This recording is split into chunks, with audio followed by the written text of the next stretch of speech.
Hi, everyone. My name is Josh Mabe. I'm a librarian here at the Herald Washington. Thank you all for coming out to this program, which is a co-presentation with the Chicago League of Theater and the Chicago Reader. This will be hopefully a ongoing series of events with local journalists.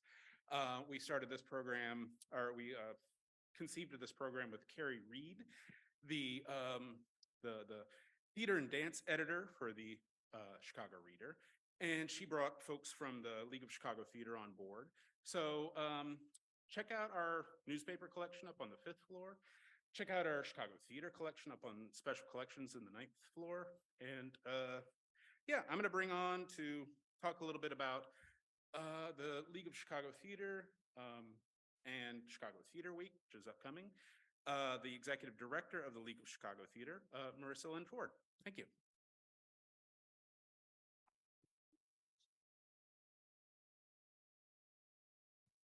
Oh, hello. Hi, y'all. How y'all doing? Happy Monday. Thank you all so much for coming out. We're really excited to share about Chicago theater, about our new leaders in our different communities, about our theater industry. I'm so glad to have you all with us. The League is a nonprofit service organization that supports and promotes and advocates for Chicago's theater industry. Not only do we have events like this, where we lift up the voices within our industry, but we support about 200 theaters across the city, from your local neighborhood theater to the Loop and surrounding suburbs. Thank you. Thank you. Our support looks like a number of things. So our support looks like training and professional development, regranting to stages and artists and industry events. Our advocacy involves things like our accessibility calendar, our Hot Ticks program that provides tickets for shows across the city, and our promotion includes things like Chicago Theater Week. Chicago Theater Week is my first one, so I'm very excited. We didn't get a chance to celebrate our 10-year anniversary last week, so we're doing it really big this year. It gives everyone an opportunity to see theater on all of our stages in your local neighborhood and in the surrounding suburbs for just $15 or $30 or less. So there's tickets under $15, under $30. You could see Broadway shows, you could see shows out in Glencoe, Oakbrook, Oak Lawn, all of these different places and in your local neighborhood and other local neighborhoods. And I really want everybody to take the opportunity to take your family members, take your friends, and enjoy theater, because our stages are back and we are so excited. And it's so important that we support the artists on our stages, the crew members backstage, our stage managers, our directors, our playwrights who have given back to us and really are the ear to our community. So I hope you all will join us. And to celebrate, since we're doing it big this year, we'll have a kickoff for our Chicago Theater Week celebration at the Den Theater in Wicker Park on Monday, February 13th at 5 o'clock p.m. This event is free and it's open to everybody. So we want you to join us as we kick off. There'll be highlights and performances with an overall view of performances for Black History Month. So we'll be highlighting that during that event. So I hope you all will join us. I'm so glad for our wonderful panel of new theater leaders here with us as we talk about how they are impacting their communities and return to stages across the city. A big thank you to the Chicago Public Library and the Chicago Reader for partnering with us to talk about the work that everybody is doing. Also Choose Chicago, who is helping sponsor Chicago Theater Week. Now I will get ready to turn it over to our wonderful panel, and I will bring them all on stage at this time. So please help me welcome them.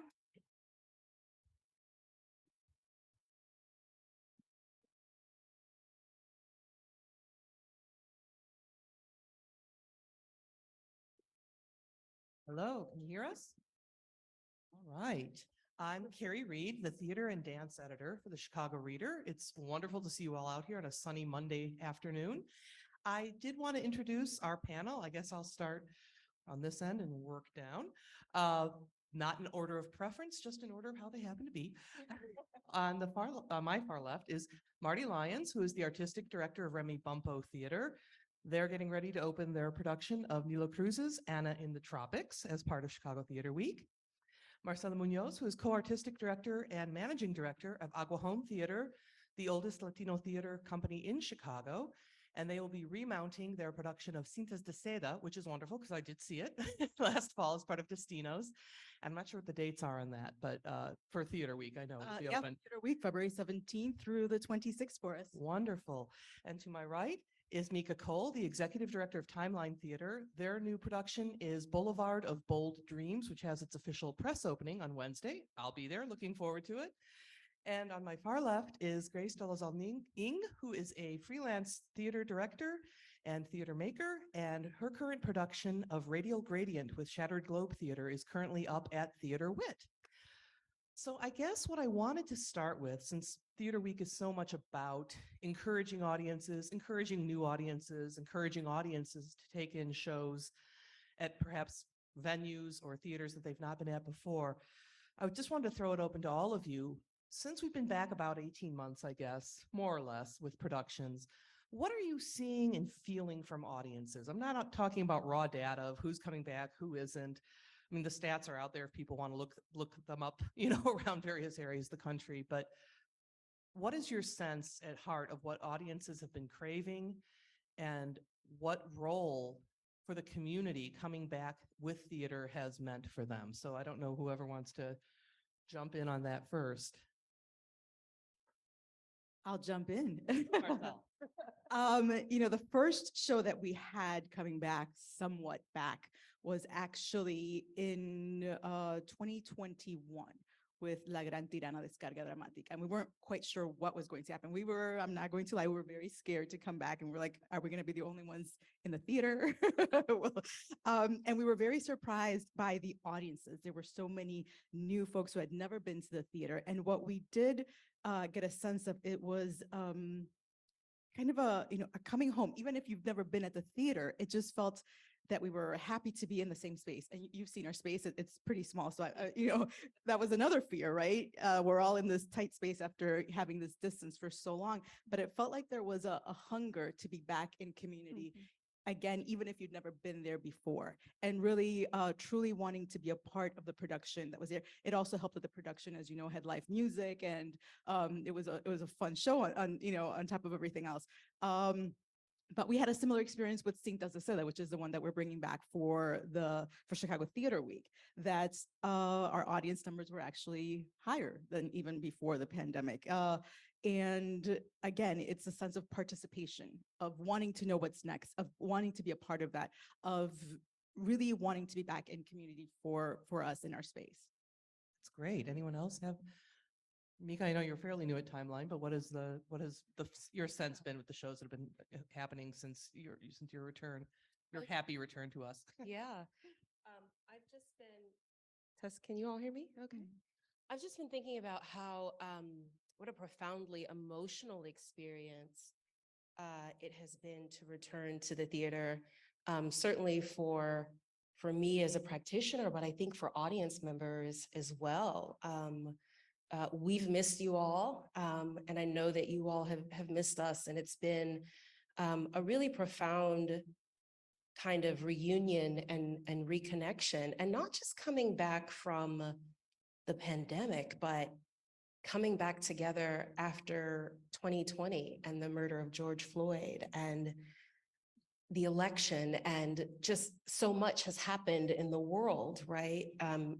So much did happen during that time when we weren't able to convene. So it's felt a little bit therapeutic in many ways, and healing. And I think healing, like art making, is iterative. So every performance, every production, there is a phase of healing that I feel like is taking place between artists and audiences, right? Yeah. I guess, Grace, I'll go to you next if you don't mind, because I know you've worked at several different theaters. Obviously, right now you've been working with Shattered Globe, but you've been at Chicago Shakespeare, Writers Theater, different productions you've been involved with since the return. Do you have a sense from the different locations that you've been at, what the audiences might be looking for or hungering for, or how the reactions have been? Yeah, I absolutely agree with you, Mica. I think that we've all been so isolated during the pandemic, and theater is really an opportunity to be in the same space and process grief, especially together.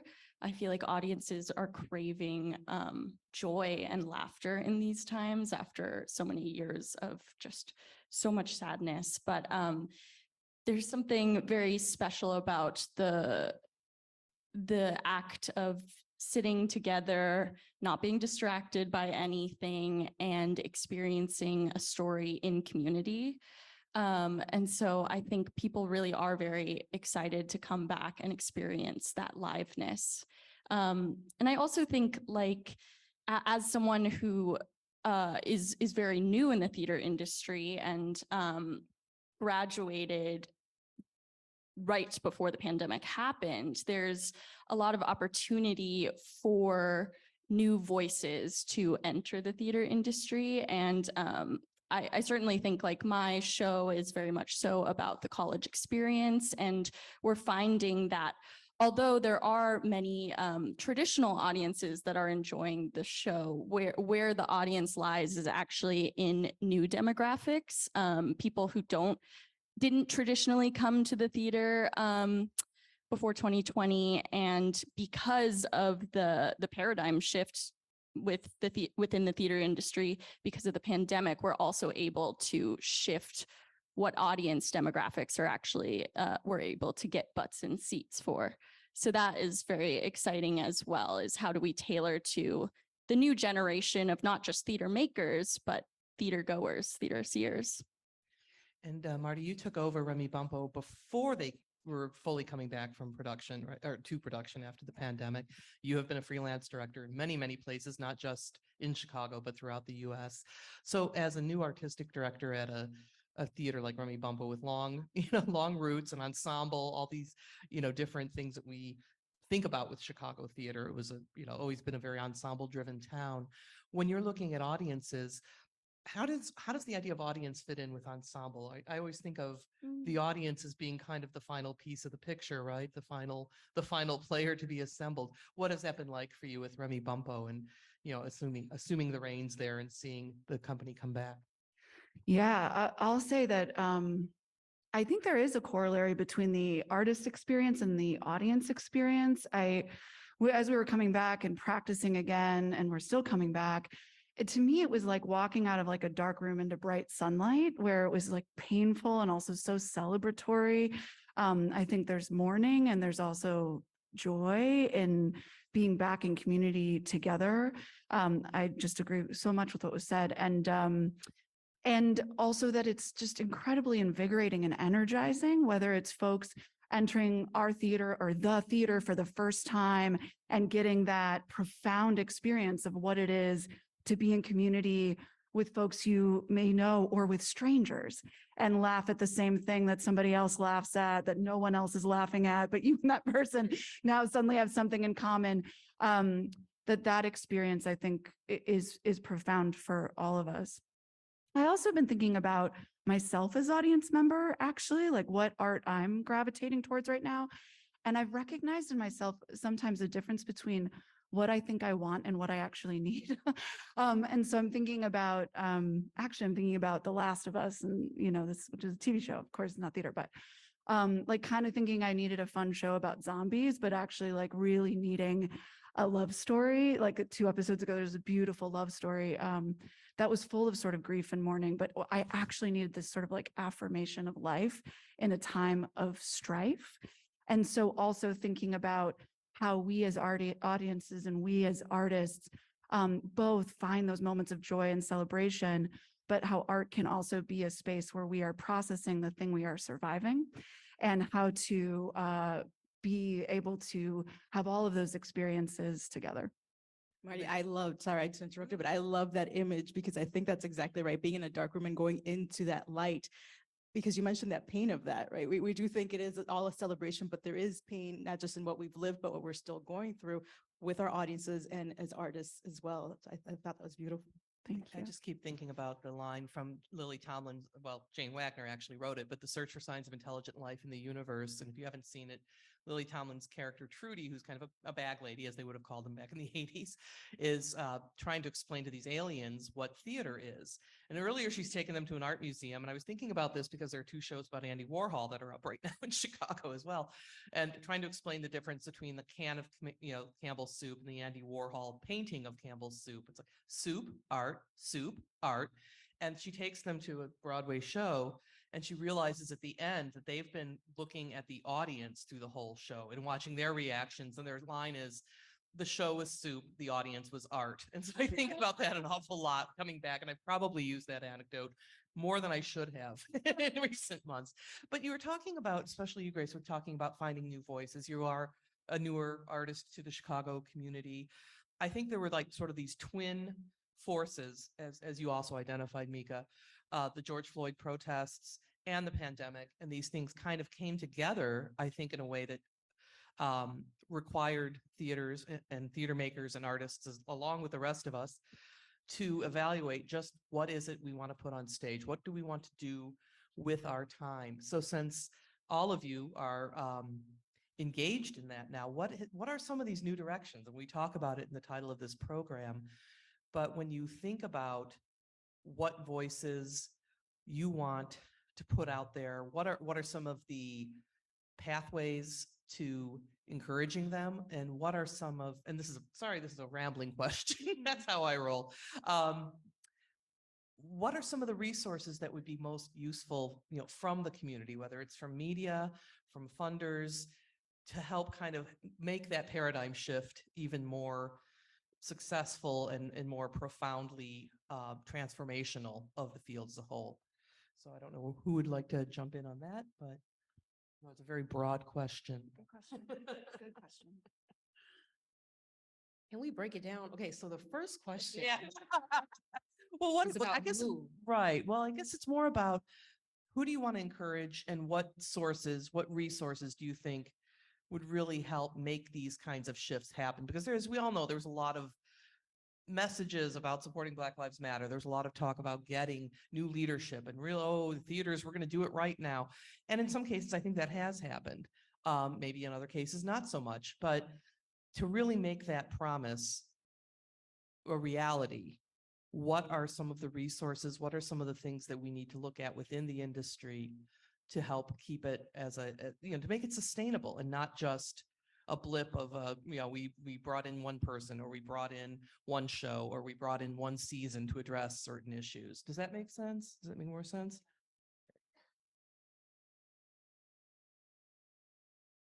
I think for us, and I'm speaking specifically to Aguijón, and as you mentioned, we are the oldest Latino theater in the city. But I think this could go in general for all small organizations, which we still are, even after all of our years. So for us, it definitely is funding, the type of funding, sustainable funding that we would, love to be a part of that conversation so that we can grow. I think coming back from the pandemic for us, we really started to center the idea of remuneration for the work. For so often, especially for organizations such as our size, it's like, we're going to do the work no matter what. And there's a badge of honor in that. There's a badge of honor in, no matter what, no matter how little money there is or how many, little resources we have the work, and we're very proud of the work that we do. We're very proud of the art that we do.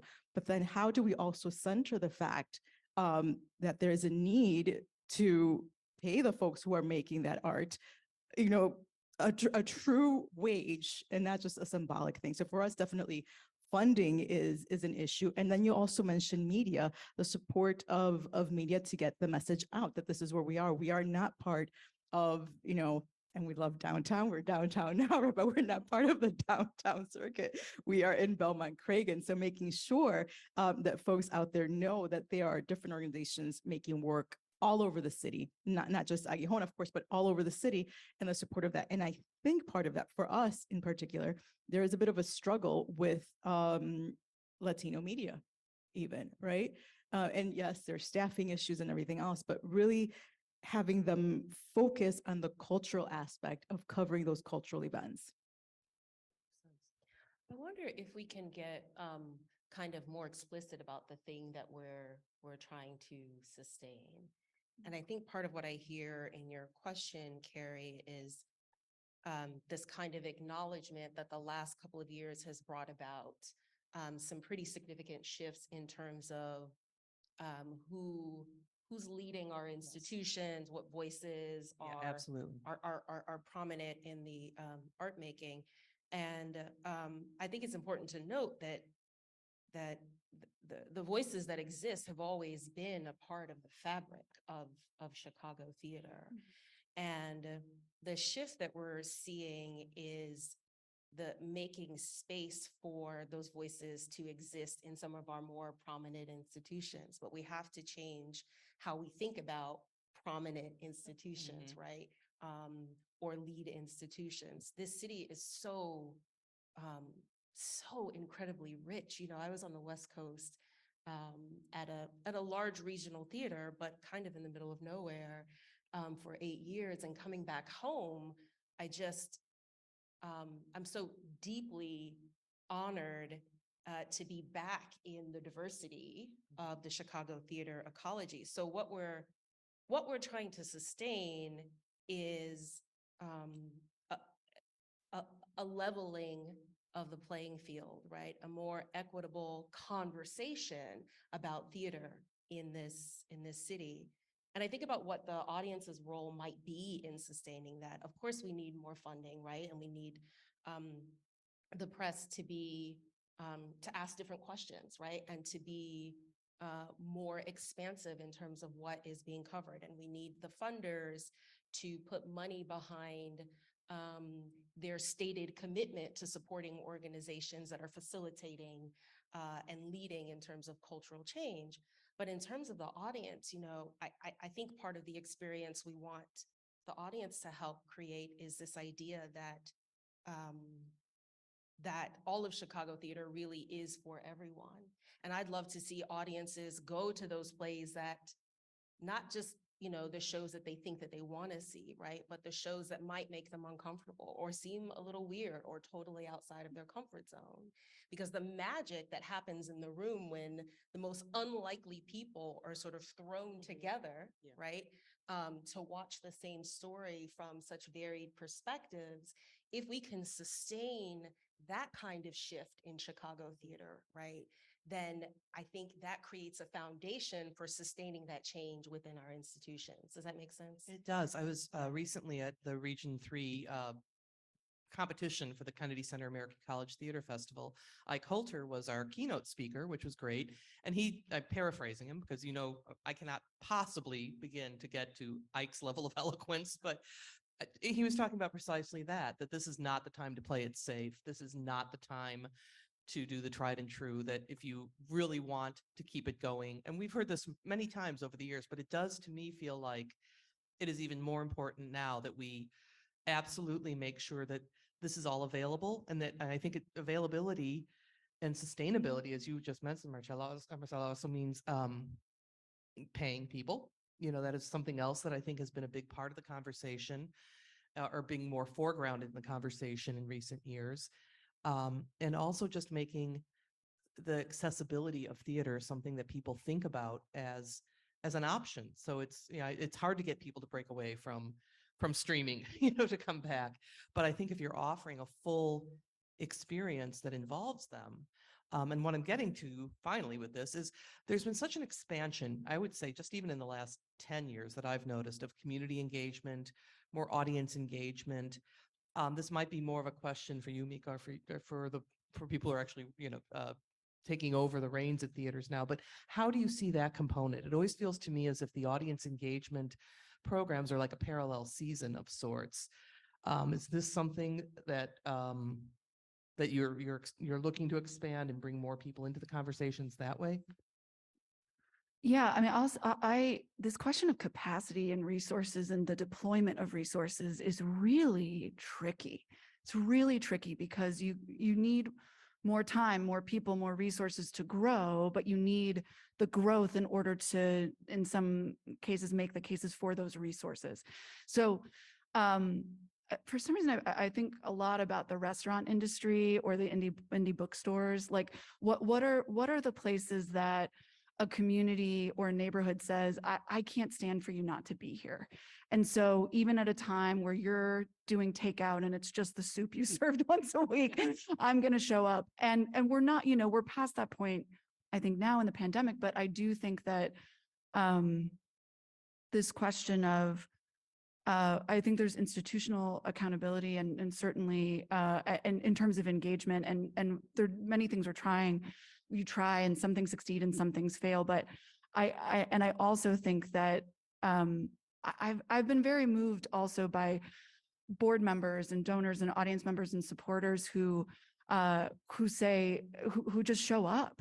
That's part of how we survived the pandemic. And so seeing folks show up and believing in a thing that's going to take time to continue to build and grow, that to me is really inspiring because it does take time.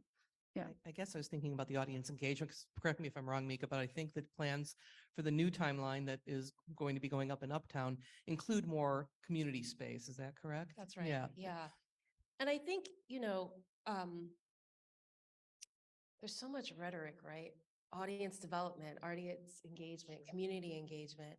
I think, at least for me, fundamentally, the question is about, it's kind of an acknowledgement that you and I both know that it's about more than just the play, right, on stage. And the play is perhaps our entry into a conversation, right, or even a community. But we're having a larger conversation about our shared humanity, about our collective experience, and how do we engage in that? There's also a little bit of, there's a civic responsibility aspect to it, right? Which says, listen, our theater existing in a community has to be a kind of reciprocal relationship. And so how do we partner and coexist with the residents and the organizations and the community members that make our existence possible, right? How do we serve the ambitions of that community and the vision that it has for itself?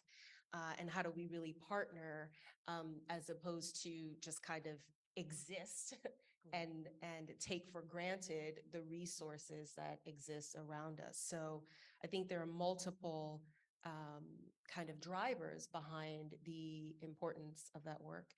It's also, look, we have a responsibility to develop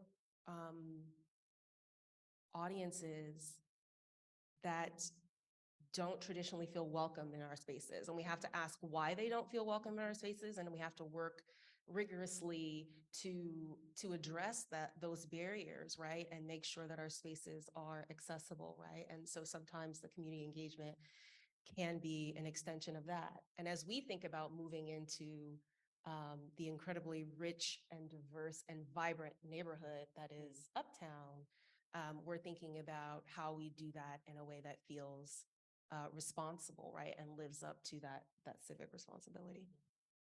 How would you describe with Belmont Craig and the kind of community support that you have for Aguijón? It strikes me that of all the theaters that we are representing here, yours would probably lay claim to being deeply rooted, very much a part of that community. When I've gone, my sense is that you get a lot of people from the neighborhood going there, but I'm just wondering how that has grown or how that has evolved over time there.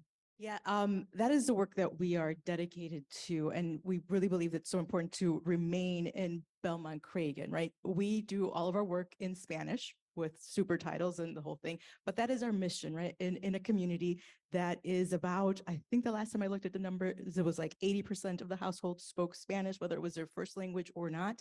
So that is so important. We also have to keep in mind when you talk about that responsibility is that issue of identity, right? As an organization, we can't just say, this is the Latino theater, these are the Latino story, because there isn't that one Latino story, right? So it is making sure that we are continuing to have that conversation to really meet them where they are. We do get a lot of folks for whom theater is this sort of it's too fancy, it's too scary, we don't know what it is, what type of theater is that, right? So making sure they come in that first time and they do feel welcome, they do feel like this is a space where I don't need to, I don't know, whatever it is that, that fear that might be. But really be a part of that. One of the things that we do is, because we do have some youth programming and some youth workshops, we're able to work with the teens who will happen to be a family, and then they come to see their shows and they realize, oh, it's kind of cozy in here. Oh, that's what this is. And then really making sure that they understand that this is their theater, right? That it is right here across the street from you, walk a block, come in here, versus anywhere else. And making sure too, that the work that we do is not only talking to them, but sometimes folks feel like, oh, we're talking to this audience and they don't know what theater is. So we're going to somehow talk down to them. And no, we are having this work. We're having this conversation with you. Let us know the types of stories that you want to see. Come see the process. Understand that it's nothing obscure, nothing that you can't also be a part of. Maybe tell us your stories. One of the things that we want to do is work with the community members and start developing some works with their stories, with their actual stories, and maybe even working with them as actors as well. So this doesn't feel like something foreign, but something that just opens up the world a bit further than just the Belmont-Cragen area as well. Did you have anything you wanted to add with that, Marty or Grace? I was going to toss it to you, Grace. I'm just so excited and curious to hear more about these like kind of community gathering spaces that you two are talking about. Because as we know, like a lot of Chicago theaters don't have a residence. But especially because we're at the library right now, I'm just thinking a lot about spaces where you are able to just show up without any expectation of payment or doing anything. And I'm curious about like how theaters can create community gathering spaces, and also like what are the pros and cons, I guess, of more formalized community interactions like post-show talkbacks or programming events versus like, having a bar that's open that people can just hang out in after the show, or just like a community gathering space. So I don't know if either of you have thoughts about that, but. Well, I mean, I think that's a really good question. I'm not sure I have the good answer, so I'm going to see if, if either Mica or Marty, or I mean, you're in theater wit, so you have a lot of different theaters around you, and there is that bar space, but I'm not sure how it feels as far as like doing any kind of ongoing community work or community, openness. But I think that's a really fascinating idea, to have to rethink ways in which audiences are welcomed in, where it's not necessarily a completely formalized, ticketed kind of experience, if that makes sense. Yeah. One of the central components of the vision for Timeline's new home is this cafe space that's going to be on the first floor. And I love talking about this space. I'm like sitting up. I love talking about this space because I get so excited about the potential that it has. It's a cafe space. It's going to be open early. It's going to be open late. But my sort of dream, my fantasy for this space is, you walk in and you will see students coming out of our education room. Perhaps some of them are rehearsing a scene from a show they're working on. You'll see local Chicago writers working on a draft, right, at the cafe. You'll see community members who are there just having a cup of coffee. You'll see passersby on their way to the Argyle stop. You'll see patrons there. You'll see children there. You'll see folks from the community. You'll see policymakers and the people most likely to be impacted by those policies, right? And all those folks gathered in the same space. What does it mean for us? What is the task at hand to create a space where all those different folks, unlikely to gather together, right, in any intentional way, call that space home, right? And that's part of, I don't know that we have the answer, but I'm so excited about the question itself, right? And the way that it forces us to think about space making. I wanted to go back to you, Grace, because since you're freelance, and this idea that we often have in Chicago of people finding their artistic home, whether it's an ensemble, whether it's a resident company that they're a part of, well, however that might, whether you're an artistic associate, and you have worked at so many different companies in the time that you've been here.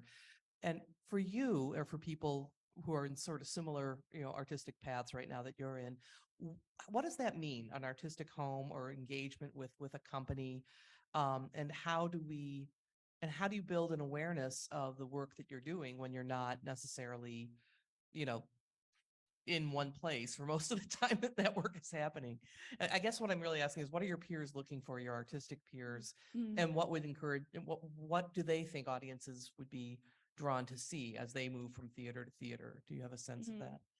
I'm asking you to be the voice of your generation. I know that's a heavy duty. No pressure. I certainly think one thing I am seeking as I start to kind of plant more roots in the city, because I'm not originally from Chicago, I'm from California, is mentorship and finding people that I look up to who I can be in relationship with. I think something as a director that I'm seeking is to find designer collaborators who are just as enthusiastic about really making sure that the production we are making is like the best version of it can possibly be, and people who want to like just sit down on a Friday afternoon and get coffee and chat about the plays and stuff like that. And I think in terms of like when I'm looking to work with various companies, I'm looking for like an awareness of positionality. And that's kind of something that speaks to one of your earlier questions as well, is like, it's fantastic that people want to hire, I'll speak for myself, like a young woman of color director. But it's also important to consider like what are the inherent hierarchies that are in place, not just in what positions people hold, like the relationship of director to artistic director, executive director, or director to a board member or donor, but also what are the specific identities people hold in these positions, and how does that impact an artist's experience who might be emerging into the theater community or may hold specific identities that, I'll speak for myself, make me feel like I can't take up as much space or be as firm as I might like to be. So it's really a consideration of not just who is in the room, but how are we making sure that those people in the room are also able to take up space and do the work that they were hired to do. So that's like really what I'm looking for when I'm looking for who to work with, is who has that awareness and is able to not just hire me, but speak to how they can help support and empower me as well. I would like to maybe bring you into this, Marti, because you have, as I mentioned, Remy Bumppo has a standing ensemble. Many of them are founding members that have been there over 20 years. You've come in as artistic director and you're working with lots of different people. How do you find that balance between, serving whatever the expectations or desires of the existing ensemble might be with new generations or new voices that you want to bring in? How do those discussions sort of unfold in a practical way for you? Yeah, what I'm thinking about is how fascinating it is to be part of something that is continuing, but also new.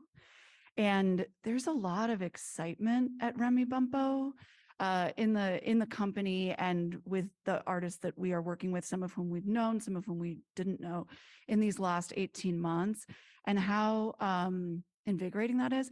I'm also thinking about, Marcela, what you said about sustainable practices and how the way you make the work affects the work. And even if you can pull something off in really difficult conditions, doing that over and over and over again has a great toll and cost, which we've seen play out in any number of ways.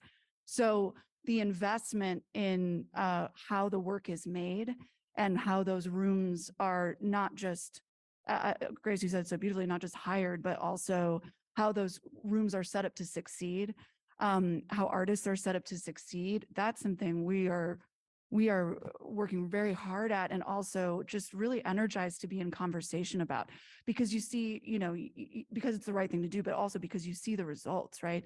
And so that's one of my favorite parts of the job, is taking the freelancer perspective and thinking about how do you create consistent expectations and consistent resources for rooms that are ever changing.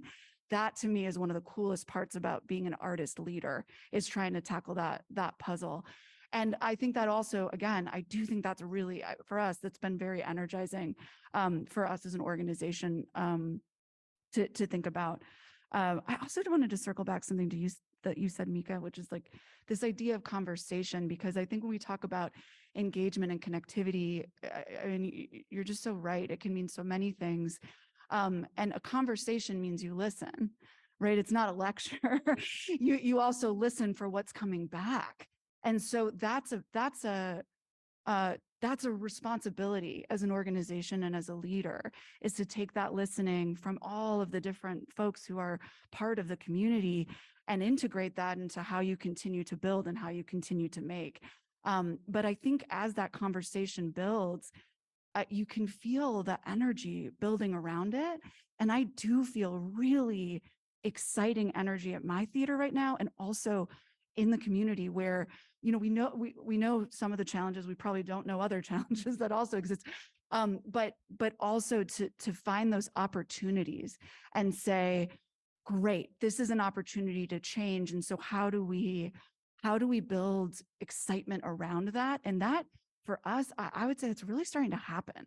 And that's hard, but it's what keeps me going, you know?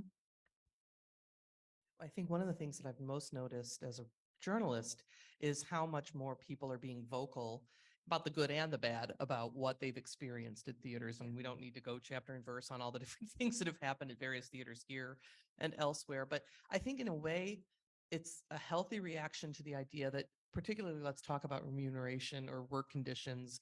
You just do the work, you just get it done. It's like the Jeffrey Rush thing from Shakespeare in Love, right? Oh, it just all comes together. Nobody knows how. Well, we do know how. We just don't want to talk about the sometimes not so pleasant side of the hours that are required, the lack of money that is invested in the people doing the work. So for me as a journalist, I guess I want to throw this out to you. What sorts of things do you wish that people in my position, what sort of questions should we ask more often? What sort of role can we play? And perhaps, I don't know if demystifying is the right word, but to kind of get past that romanticized notion of, isn't it wonderful? And they just do so little, they do so much with so little. And, you know, kind of really, you know, not to just always make it about hardship, because there is so much joy and there is so much excitement, but to give maybe a more full picture and a fair picture, with the understanding that I think our readers can certainly engage in that. And I think they would be interested in knowing more about that if we, you know, if you'll pardon the phrase, pull the curtain back a little bit. So I guess I'm throwing that out to all of you, whoever wants to jump in, because I do feel like sometimes there is that gap between what you all know and maybe what I know, or what I have access to, or what I'm writing about. You know, I'm teaching at the theater school at DePaul right now, and at the top of this trimester, I started kind of breaking down for the students just the history of American theater and how we wound up in this nonprofit industrial complex that we're in, right? And understanding how so much of what we're trying to undo in terms of our practices are inherent in the nonprofit structure, right? Which, you know, those of us who work in the nonprofit, we sort of pay this passion tax, right? Mhm. Like, in order to have proximity to that which is good and meaningful, we work 11-hour days and we don't get compensated, but we get to feel good. We're trying to undo that, right? We inherited those values from that structure. And I think that there's some demystifying that can happen there. Like, what does it mean that our theaters are 501c3s, right? And how do theaters make the majority of their money, if not from ticket sales, right? And why are we seeing an increase in the cost of tickets, right? It's not because any of us are flying on jets, right? And it's just to help facilitate that conversation with the audience. Yeah, and you mentioned, the price of tickets and everything else, because we're actually trying to move away from that at a time when it's like the worst time to do it. Yep. We need more money because we are talking about how do we pay more, or not even more, how do we actually pay a minimum wage, right? Which we fight for. We're like, no, minimum wage in Illinois, but we then have to make sure that we're paying minimum wage to ourselves, right? And I say ourselves because I'm also an actress and director, so I'm also doing that work there. So how do we move away from that if we also want to keep our community engaged and make sure that the price of that ticket isn't an obstacle to going there, right? That's right. One of the things that we did, we started with a ComEd grant that we got through the League of Chicago Theaters. And we said, okay, we're going to use this money to then provide free Sunday performances. All of our Sunday performances for La Gran Tirana are free. And we had a lot more people from our community come who had never come, who said, I always walk by here, but I wasn't sure what it was. And here I am today, right? You made a reservation, keeping our ticket prices low. So we need to make sure that we're able to partner with the organizations who are funding, who say that they want to be engaged, that they want to fund these things. Well, here's how you can do it. And the reason why we need this money is because regardless of whether this is free or not, we are paying these artists this much, and this is what our budget is, versus before where it's like, this is a project, we're doing it. And then afterwards it's like, oh, this is how much we spent or how little we were able to pay or not. So yeah, when it comes to the, ticket prices and what does that mean for a nonprofit theater? And then also how our community sees it, right? For us sometimes, because so many of our constituents are working class and they have a particular view on things. Nonprofit or theater, what does that mean? Where's the value of that, right? A job is this type of work that I do and I get paid this much per hour. What does this mean when you're an artist and you get paid how, and why should I pay this much for it? And then also the value of, if it's free, does it not cost anything? Does it have no value? So there's a lot of educating ourselves there too, and in our community as well. But there is that. How do we keep our prices accessible? Yep.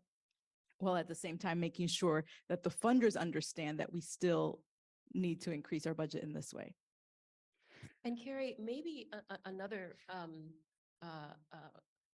kind of question that I think journalists could help and conversation could help facilitate is, what would it look like if we had fully subsidized art in this country, right? And why do other countries subsidize the arts more than we do here in the US? And what if audiences were part of the advocacy to create more subsidization? We wouldn't be talking about these really highly problematic pay inequities, for example, right? And just being able to imagine that future together, right? How do we facilitate that conversation? That's an excellent point. Yeah, I think too, I'm so sensitive to the fact that journalism is also a field that is struggling. I work at a nonprofit newspaper now, just Right. Oh, yes. Right. But I'm thinking too about if part of the, if there's also an economy of attention, right? How do you invite people to sit in a room and not be able to change to 15,000 million other things when they would like to? What is that? And to me, that's such an important and valuable practice. And so I think the conversation, whether it's as artists, as journalists, as audience members, moving away from this thumbs up, thumbs down mentality of, I gave it 15 minutes and I'm out, or I gave it one show and I don't know. I'm not saying that that's, I think that's a little bit reductive, but I'm thinking about the difference where if you walk through an art gallery and you say, love it, hate it, love it, hate it, love it, hate it. Okay, that's one experience, but the ability to say, why that brushstroke? Why that color? Who was this person studying with? Why did the museum decide to put that painting front and center on display. What's happening in our moment that felt like the priority to them. When we're having those conversations with artists, and audiences, that to me is that talk about a conversation. And so I do think that actually it takes some intentionality to move out of the swipe right, swipe left culture and into the notion that what you're experiencing is more than whether you like or dislike it. It's actually about the act of appreciating the skill and the artistry at play and letting that also be part of the conversation. I'm not sure how we are on time, and I was hoping we could, can we switch to, I'm sorry, I didn't mean to cut anybody off. We were hoping to do some questions from the audience. We have about 10 minutes? Okay. Do we want to, any closing thoughts and then go to the audience? I just or want to do- just say yes to everything Marty just Yeah, said. absolutely. I mean, one of the things I've been thinking about, and I haven't done it enough with the reader, but I keep thinking, why are we in the theater when we have a play that's about a certain topic? Why do we not bring in people who are in some ways subject matter experts on that topic? They may not be theater people, but they know a lot about this artist or this social issue or something like that. And wouldn't it be great to get them more in dialogue about, this is how I think the issues were framed well in this play. This is where I think maybe they, could have taken a different tack, or, because it's very complex, and I know you won't get everything in one play or one review or one feature, but to try to find ways, I think that's a part of demystification to me, is to just not have theater people talking about theater, but if theater is for everyone, then really do bring in people who know something or have an interest in that field to say, this is how that show made me feel with what I know about that world. Yeah, and we have a series called Between the Lines, actually, that does bring in folks who have who give a lecture that gives some context for the play, and then we have a talk back with them and they respond to the work. We also did a panel on our last show that was incredibly just insightful and heart-wrenching and amazing. And so I do, and I think Timeline does some series that way as well. I don't know, but I'm just saying, yes, I totally agree. And I think thinking about the space, I mean, like Mica, I can't wait to spend all day at that cafe. I mean, I just want to go there now. But also, as you're saying, Grace, like continuing to imagine that spaces can look like spaces, but spaces for conversation can also be not tangible, literal things. And so continuing, like you're saying, Kerry, to find ways to talk about the work with people who aren't necessarily making the work is really exciting. Well, I guess, Josh, it looks like you have a microphone. Does anybody have a question for anyone on the panel, or? Actually, I have one very brief question to lead up to some audience questions. But since we're leading into Chicago Theater Week, can you all briefly discuss the shows that are coming up for Chicago Theater Week with your companies? Yes. So my show is called Radial Gradient. It's a world premiere production by Jasmine Sharma, a recent graduate of Northwestern University. And the play is essentially about 3 women of color's experiences within an institution that holds them complicit in some ways, that institution being academia. And so we see these 3 women go through the experience of recruitment or rush for Greek life, Panhellenic Association. And then we also flash forward in time to 3 years after that experience, where they're participating in a research study through the psychology department, unpacking that experience. And we kind of see how they're able to reckon with the institution of Greek life and the larger institution of academia, and also their relationships with one another. So please come see it. It's a lot of very young people making art together, which is very exciting. Running at Theater Wit through? Theater Wit through March 11th. So at Timeline, we are in previews for a production called Boulevard of Bold Dreams. It is a world premiere play written by LaDarian Williams, directed by Malkia Stampley. And it's a play that takes place in 1940s Hollywood. It is the evening of the Oscars, where Hattie McDaniel is nominated for her role in Gone with the Wind. is the first Black woman to be nominated and to win. And the complexity of that evening and the event being held in a segregated institution. So please come see it. We open on February 9th and it runs through March 19th. We are excited to be bringing back our fall 2022 production of Cintas de Seda by Jorge Espinosa and directed by Sandor Menendez, who is back there somewhere watching today. It is an impossible conversation between Sor Juana Inés de la Cruz and Frida Kahlo, two Mexican icons. And through that, we explore the role of women in a machista society. It is also, we also go back again to, I think, is our main itch that we love to scratch at Aguijón, which is this issue of identity for us, again, as a group made up of myriad, communities. Identity is always forefront for us, but we love the production. It has been nominated for Jeff. We have a Jeff nomination for acting for Rosario Vargas, who is our founding and co-artistic director and the founder of my life, as she is my mother. And we also have lighting nominations. We're very excited. It's the first time our Ana Santos is also nominated for La Gran Tirana. So we have two shows nominated this year for the Jeffs. We're very excited to be bringing that back, and that's going to run February 17th through February 26th, strictly for Chicago Theater Week. We're very excited to be back this year.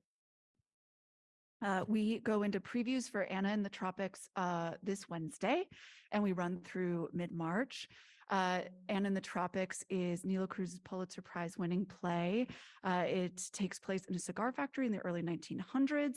A lector comes in to read to the cigar rollers as they are rolling the cigars. He reads Anna Karenina, and over the course of reading the book, people are inspired by the novel within the factory, and their lives change based on their interaction with that art, as our lives will change based on our interaction with Nilo Cruz's art. And that's what we've got going now. I already saw Radial Gradient, and I'm looking forward to seeing the others as well as they open. So, well, I saw Cintas already as well. So, questions back there? A shameless plug for another show that's going on during Chicago Theater Week. Collaboration Theater Yes. has Trial in the Delta, Yes, yes, yes. February 9. Which already won an Emmy at one of the DeSable Black History Museum and Education Center. So number one action item, I assume you would give for us here is go see all the shows. If you can give us a second action item, what's another thing that we can be doing to promote the theater community, promote some of the issues that you talked today, from pay equity to anything else? That's a great question about pay equity. I mean, I know I've done a few pieces for the Reader, talking to Elsa Hiltner and other people from on our team about, what they've been looking at with the Chicago Theater Standards for pay equity. But maybe that's a place to, just help audiences understand, again, without, how do you help them understand what it really costs? Because they see a ticket value and think, well, is it worth it for that price? Or if it's free, did people just not work very hard? I don't think anybody would assume that, but to understand just why things cost what they cost and how we can push for people to make some kind of a living wage. I don't know how that conversation continues to evolve, but I think it's a great question. Does anyone have thoughts on that? Yeah, and perhaps the other part of the question is, what are the avenues for advocacy that exist for audience members who want to encourage our legislators to, Absolutely, yeah. To increase funding, and our local philanthropists to do the same. So that's a really fantastic question, and I think an opportunity for us to talk more about that. Yeah, thank you. Yeah, I mean, even just having an insert in a program, or I don't know, just like, please write to support increased NEA funding or increased Illinois Arts Council funding or whatever it might be. Yeah, I'm thinking too about just not underestimating the grassroots component of what you can do as an audience member. You hear it at every show. If you like the show, tell your friends. But it does matter. Getting people to the theater also is a way that we can currently continue to support not just these individual theaters, but our industry. And I think part of that education too, I know Mica, you and I have talked about this, about the Chicago theater ecosystem, and my executive director, the fabulous Margaret McCluskey, and I talk about this a lot. You know, actors need a certain amount of rehearsal weeks and performance weeks put in to get their health care every year if they're part of equity. Directors need to pay in if they're part of the union that I'm part of, they have to pay in. So understanding that also supporting theaters is supporting all theater in Chicago, and supporting theater being in Chicago, I think is also part of the education of what it takes, not just for a theater to survive, but for theater to thrive in the city, which is a really proud part of who this city is. And almost demystifying that idea. Yes, these are artists, but they're also workers, right? Sometimes it's like, oh, they're artists, so they can survive on thin air, and the beauty of the work that they're doing. They have That so will much be more fun fully- than everybody else. Yes, They don't need to I eat. mean, we do, but yeah. That's the passion tax, right? Exactly, exactly. Yeah, love that. Hi, Kristen Larson with the Arts and Business Council. It's really a pleasure to see you and meet some of you for the first time. At the Arts and Business Council, we're concerned about the business of the arts, and I'm interested in knowing if anyone has any unique outcomes as a result of the pandemic that has affected your business model at your organization. Unique? I mean, I think what I know just from being in conversation with so many peers in the field and in Chicago, that many of us are projecting deficits, right? And we project those deficits out for the next couple of years as we to struggle to stabilize. And at the same time, we're recognizing that audience behaviors have shifted. When we think about things that have been kind of a cornerstone of some of our operating models, like subscriptions, right? And how folks have shifted their thinking about subscriptions, how folks are leaning more into single tickets and wanting to decide last minute where they're going to go and what they're going to see, which makes it difficult for us to plan a path forward out of those deficits. So I think that that's something that many of us are struggling with, and trying to stay nimble in this moment, right? Because I think that will serve us well. And at the same time, trying to also stabilize. So finding the balance between the two. Does that speak to? Oh, I was just thinking about how sustainability and recovery are actually kind of oppositional. That's right. And thank you for the work you do, and it's nice to see you. But I feel like that's where I lose sleep at night, is how do we make sustainable pathways for our artists and for everybody involved, while also being so deeply in recovery. And I agree that it's not novel to any organization up here, I'm sure, but also no one solution fits every organization. And so it's a puzzle. And even with the reader, since we went to a nonprofit model, I mean, one of our editors makes the joke that we're now like a nonprofit organization with a news organization attached to it, which doesn't mean we have in any way downplaying the amount of work that we do to put that out, but it has kind of shifted to, oh, we really do need this very robust business side and development side in order to keep the editorial side going. And I think there's always those kinds of growing pains, and also just figuring out what it means to go to every 2 weeks in print, but still be trying to generate content a lot. And that gets into a little bit with the passion tax, because it's like, oh, well, I could put more content out. I could do more. I could do more. And then realizing, I think I'm over my hours for this week, but but this is a really important thing to cover, right? So I'm not complaining. I do have a really good job. I don't want anyone to think that. And increasingly when people do not have jobs like what I have in media, but so just from my somewhat outsider perspective, I hear what you're saying as far as trying to be sustainable and yet also be able to come back from this, absolutely sort of cataclysmic shift. Yeah, I mean, our arts organizations, I think, the last 20 years, we've been wrestling with this existential question of our sustainability, right? And then the pandemic and the political events of the last 2 years have really exacerbated this question of our existence. And we're constantly trying to, balance between kind of the sober realities that we're facing with the optimism and belief in the work that we're doing, and belief in its power and its impact, and that will also somehow sustain it. But obviously, we need both the business and the art. Maybe one last question. Anybody? Or not? Or Well, I guess if that's it, I'd just like to thank all of our panelists. I would like to encourage everyone to go.